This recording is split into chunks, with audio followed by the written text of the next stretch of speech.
Thomas Tuchel has completely changed England's identity.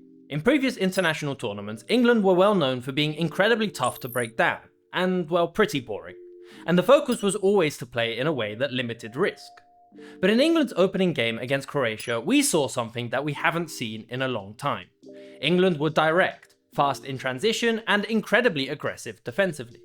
And it was clear that there was more of a focus on attack, even if it did leave them slightly more exposed in certain areas. So in this video, we're going to be breaking down everything we learn about how Tuchel wants England to play. From the slight variation in build-up that gets more players forward, to the use of Kane in an even more fluid position. Now, in our previous video, we broke down everything we learned about England in their last friendly before the World Cup. And it was clear that there was a pattern emerging that this team was going to be built around the movement of Harry Kane. But in this game against Croatia, we saw a slight variation in the shape they used to build their attacks. The starting formation and lineup was exactly the same as last time. But while in the previous game the shape would shift with Declan Rice to the left and Bellingham to the right, this time it was much more frequently Nico O'Reilly pushing forward into the pocket.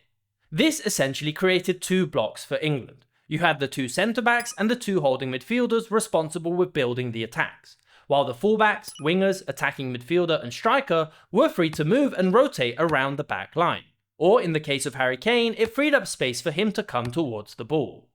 There was a lot of interchanging between these positions, and you'd often end up with players like Gordon down the middle, but there were always a lot of players ready to overload the defence.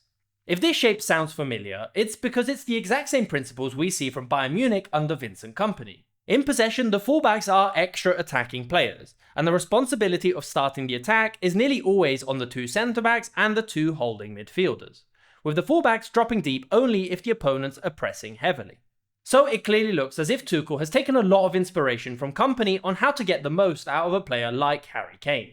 We can see this shape in action in the first 5 minutes. We see the 4 players in the centre and the other 6 players on the defensive line, with constant runners forward into the half space. There's no real fixed position these two holding midfielders would move into. Sometimes they'd be between the centre-backs, or other times Rice would be out wide.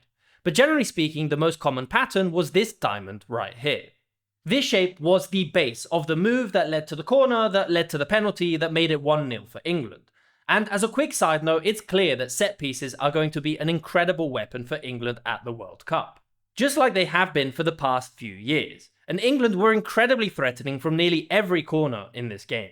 So from open play, England had these two distinct blocks of players. But they still needed to find a way to move the ball from one block to the other. And that's where we can start to see the movement of Harry Kane. But before we look at that, you can put all the football knowledge you leave in the comments to the test on Sorare, and you could win up to $1,000 during the World Cup. Sorare Colors is making the World Cup even more exciting. Every day you can open a free pack and collect player cards from the biggest stars in the tournament. Any pack could include some of the biggest names in world football, like Michael Olise, Mbappe or Yamal. I've already got Vinny Jr. and Dembele in my team. The game is incredibly simple to play. Build your best lineup using the cards you collect. And if those players perform well in real World Cup matches, they'll score points for your team on Sorare. Your goal is to build a winning streak. The more consecutive successes you get, the higher you climb and the bigger the rewards become, with up to $1,000 available in cash prizes. You can progress completely for free using daily packs, or speed things up with silver and gold packs. There are plenty of other rewards too, including signed jerseys, mystery shirts, VIP football experiences, and squad competitions where you can team up with friends to win even more prizes. So if you think you know football, click my link in the description or use my creator code META and claim your free gold pack with a guaranteed top player. Start your streak, build your squad, and see how far you can go this World Cup. Thank you to Sorare for sponsoring this video. So at this point in the game, we still hadn't seen too much of how England wanted to transition from the build shape to the final third.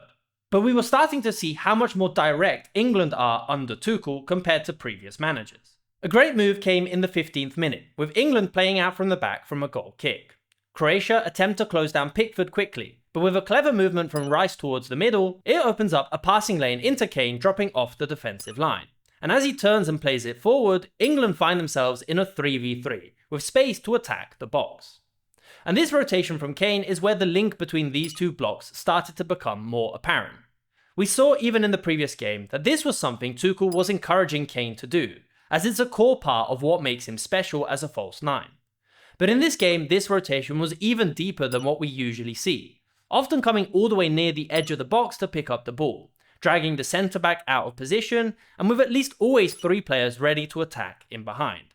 It's one of the reasons why Tuchel has included only natural wide wingers in his squad selection, as there's always players staying as wide as possible and stretching the defence. Now, this movement can be risky at times. We did see one misplaced pass in the centre, and if Kane is under heavy pressure, then England can lose the ball in a very dangerous position. But most of the time, Kane is excellent at finding the right time to drop deep, so can get on the ball while not being pressed. However, Croatia were also gaining some momentum around 30 minutes into the game, and their equaliser actually came from a weakness in the setup used by England. If we look at the start of the move where England lose possession, we see that their 2 holding midfielders are completely stretched apart, with O'Reilly pushing forward on the left.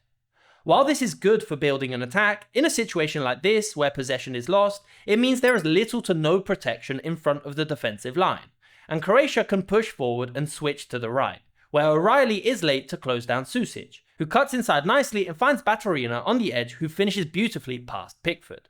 The end of the first half was more balanced. England went ahead with Kane from the corner, and Croatia scored an unbelievable goal at the end of the first half to get back on level terms.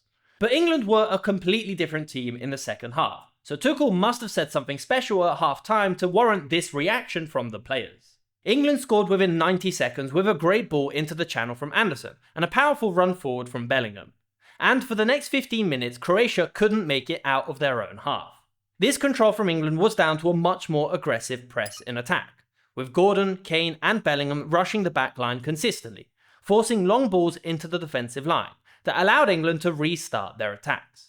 A lot of the time, this heavy press forward would lead to a ball through the middle, but here's where we saw the control and protection that Rice and Anderson can give England through the centre. Specifically, Anderson was incredible defensively in this game, finishing the match with the most defensive contributions over the 90 minutes. So in the second half, it was a much different type of performance from England, and the focus was more on controlling the tempo even if England didn't necessarily have the ball, but still in a much more aggressive way than what we were used to under Southgate.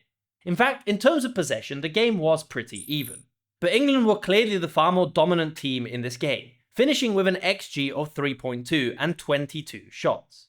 But in the last 15 minutes, we saw one more reason that could make England a serious threat at this World Cup, and that is the squad depth at their disposal.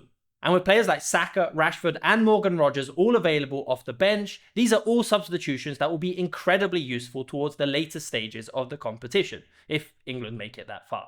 In fact, all 3 of these players linked up in the build-up to Rashford's goal to make it 4-2 and put the game to bed. Personally, I haven't enjoyed watching an England performance as much as this in a long time, and I'm strangely excited about what's next for this team. But I'm curious to know, especially if you're not an England fan, what you made of this performance. Are England seriously a favourite for this World Cup, or are we just overblowing this single performance? Let me know in the comments down below. Thanks for watching.